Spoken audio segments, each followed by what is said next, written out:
नमस्कार, बहुत बहुत स्वागत है नेशन एसजेपी पे। मैं हूं आपके साथ विकास कुमार। बिहार में कुशवाहा समाज इस बार राजनीतिक आधार बनने वाली है। यूं कह सकते हैं कि जिस प्रकार से तमाम पार्टियां कुशवाहा को रिहाने में लगी हुई है, उन्हें लगता है या यूं हो सकता है कि इस बार जो सरकार बनेगी, चाहे 24 की लोकसभा हो या 25 की विधानसभा हो, कुशवाहा इस बार मुख्य रूप से आधार होगी। तमाम बातों पर चर्चा करने के लिए कुशवाहा के बड़े नेता सहजाप के प्रदेश अध्यक्ष डॉक्टर प्रोफेसर राघवेंद्र सिंह कुशवाहा जी हमारे साथ हैं। सर, बहुत बहुत स्वागत है हमारे चैनल पे। कुशवाहा के बड़े नेता में से आप आते हैं और इसमें तमाम पार्टियां कुशवाहा के पीछे पड़ी हुई है। कुशवाहा को प्रदेश अध्यक्ष बना रही है। अब लहर ऐसा चल रही है कि कुशवाहा को मुख्यमंत्री बनाया जाएगा और तमाम जो पार्टी इसी पर रिझाने में लगी हुई है कि कोई भी जानती है कि कुशवाहा जिसके तरफ होगा सरकार में उनकी एंट्री होगी। चूंकि 2005 की जब विधानसभा हुई थी तो लघु समीकरण पर सरकार बनी थी। तो क्या लग रहा है फिर एक बार कुश को मुख्य जगह दे करके क्या फिर से एक बार सरकार की जो नीतियां है क्या कुछ सामने आएगी? क्या कहेंगे इस पे? सबसे पहले तो मैं स्पष्ट कर देना चाहता हूँ कि मैं कुशवाहा का बड़ा नेता नहीं हूँ। बहुत एक छोटा सा कार्य करता हूँ, सामाजिक कार्य करता हूँ, राजनीतिक कार्य करता हूँ। यह बात सही है कि इन दिनों कुशवाहा को केंद्र बिंदु में रखा जा रहा है, क्योंकि जो सामाजिक परिवर्तन की लड़ाई लड़ी गई आज़ादी के बाद से, उस सामाजिक परिवर्तन की लड़ाई में सबसे अधिक भूमिका कुशवाहा समाज के लोगों की रही है। यही वजह है कि बिहार में भी जब सत्ता परिवर्तन हुआ और संयुक्त विधानसभा दल की जो सरकारें बनने लगी, उसमें सबसे पहले कुशवाहा समाज के ही, भले ही 4 दिन के ही लिए हो, लेकिन सतीश कुमार जी मुख्यमंत्री बन गए।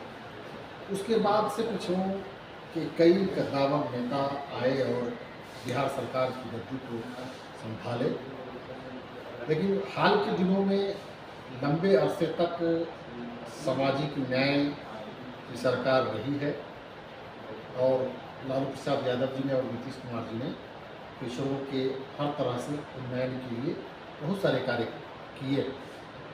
अब उस पिछड़े समाज के 2 बड़ी जातियों को लगभग सत्ता में अच्छा खासा योगदान मिल गया, तो स्वाभाविक तौर पर एक बड़ी जाति यादव के बाद बिहार में पिछड़ी जातियों में सबसे बड़ी जाति कुशवाहा समाज की है। तो उनके समाज के लोगों के अंदर में मुख्यमंत्री बनने की चाह है। हमारे समाज का कोई व्यक्ति मुख्यमंत्री बने तो इसमें बुरा भी नहीं है, वो चलते रहता है। हर व्यक्ति चाहता है कि हमारे समाज का प्रतिनिधित्व ऊंचे से ऊंचे स्तर पर हो। पूर्व केंद्रीय मंत्री है, साथ ही चारों लोग सदन के सदस्य रहे नागमणि जी। उनका कहना है कि वही समाज आगे बढ़ा है जिस समाज से मुख्यमंत्री बना है। पहली बात वो ये कहते हैं। दूसरी बात कहते हैं कि इस बार वो एमवाई समीकरण को तोड़ करके एमके समीकरण बनाएंगे, यानी कि मुस्लिम कोयली समीकरण बना करके कुशवाहा को मुख्यमंत्री पे वो गद्दी पे विराजमान करेंगे।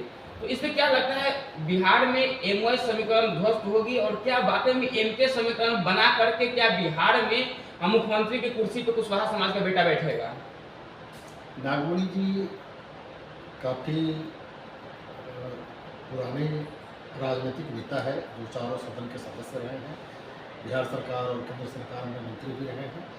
पूरा बिहार और पूरा देश उनको जानता है और बिहार की धरती पर उन्होंने कई सारे प्रयोग किए भी हैं।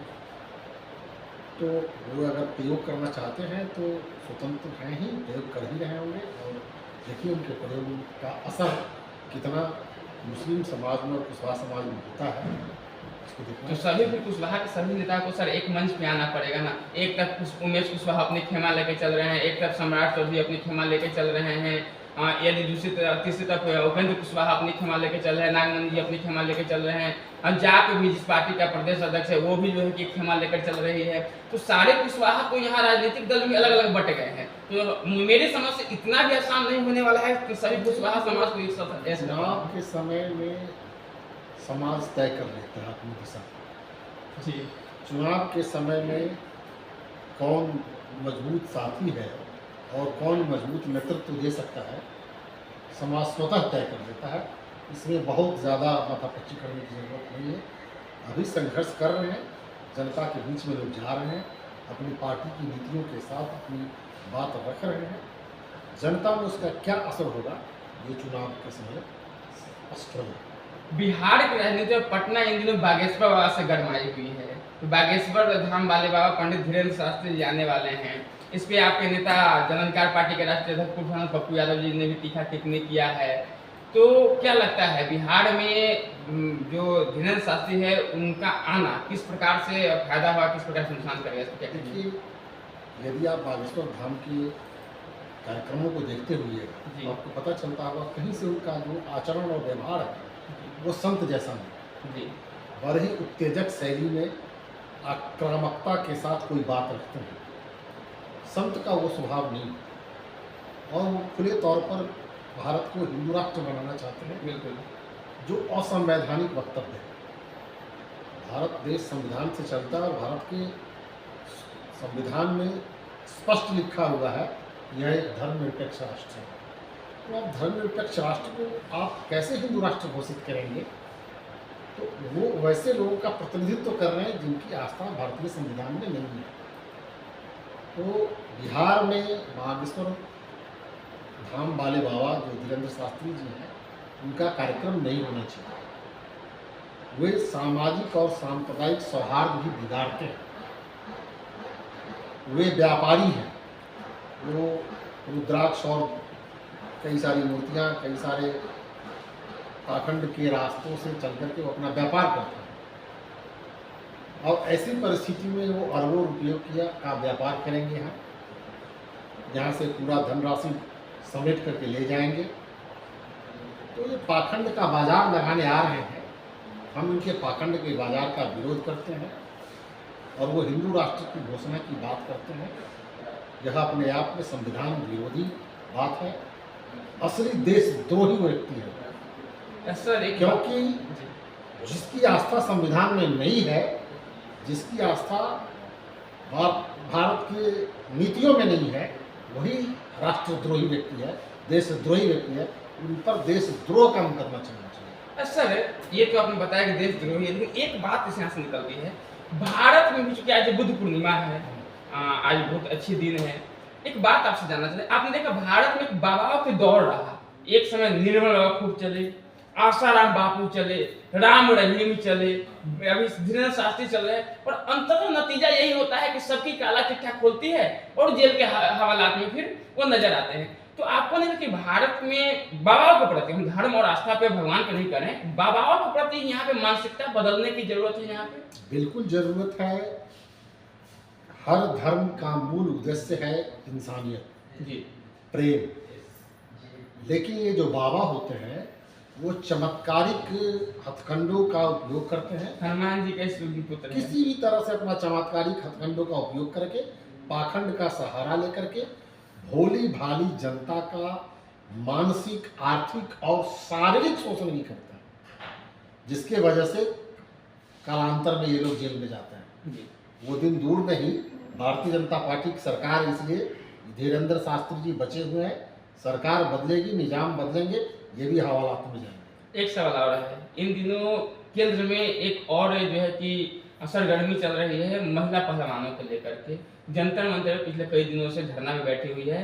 ब्रजभूषण शरण जो कि पूर्व सांसद है और भारतीय कुश्ती संघ के जो अध्यक्ष है, उन पे कई गंभीर आरोप लगे हैं। आपके नेता पप्पू यादव जी वहां से मिलने गए हैं, कई बड़े बड़े नेताओं से मिलने जा रहे हैं, लेकिन फिर भी कुछ निष्कर्ष निकलता नजर नहीं आ रहा है। सर स्पष्ट हो गया, भारतीय जनता पार्टी के सांसद है, भारतीय जनता पार्टी की केंद्र में सरकार है, इसलिए उनको बचा रही है। और वो इतना निर्लज्ज सांसद है कि इस्तीफा में भी नहीं दे रहा है। पूरे देश के खिलाड़ियों के आत्मसम्मान की बात है।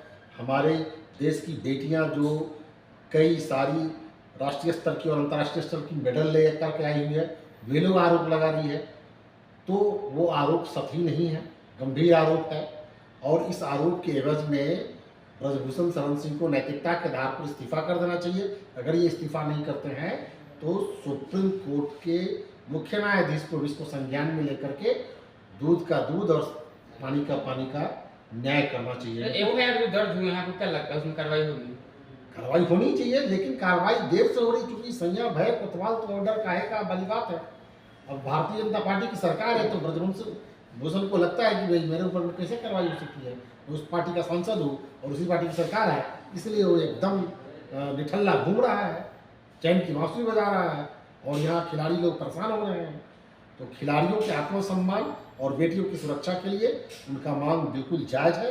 हमारे राष्ट्रीय अध्यक्ष श्री पप्पू यादव जी भी यहाँ जा करके उनका मनोबल बढ़ाया है और हम लोगों ने ब्रजभूषण सिंह का और योगी आदित्यनाथ का पुतला जलाया है। हमारे पार्टी के खेल प्रकोष्ठ के नेताओं ने बिल्कुल डाक हमने कवर भी किया है हाँ, कारगिल चौक पे। जलाया है। उनका विरोध हम लोग कर रहे हैं और तब तक विरोध करते रहेंगे जब तक ब्रजभूषण सिंह इस्तीफा नहीं दे। सिर्फ इस्तीफा, उन पर कार्रवाई होनी चाहिए। पहले तो इस्तीफा दे, पहले तो इस्तीफा दे, पद से उनको मुक्त कराया जाए या मुक्त स्वयं हो जाए, उसके बाद फिर कार्रवाई चलेगी, जो कानूनी सम्मत कार्रवाई होगी। बहुत बहुत धन्यवाद सर। हमारे साथ डॉक्टर प्रोफेसर राघवेंद्र सिंह कुशवाहा जी थे और जन अधिकार पार्टी लोकतांत्रिक के प्रदेश अध्यक्ष है और सीधे तौर पे कुशवाहा के नेता होने के नाते इन्होंने सीधे तौर पर जो देखी भी जा रही है कि कुशवाहा समाज को केंद्र बिंदु में रख करके तमाम पार्टियां राजनीति कर रही है और जो इसमें माहौल बनाने की कोशिश की जा रही है, जो भी कुशवाहा के नेता है कि कुशवाहा समाज से मुख्यमंत्री बनाया जाए। और साथ ही राघवेंद्र सर ने बताया कि धीरेन्द्र शास्त्री यानी कि बागेश्वर बाबा को पटना नहीं आना चाहिए, वो सांप्रदायिकता फैला सकते हैं, धार्मिक उन्माद फैला सकते हैं।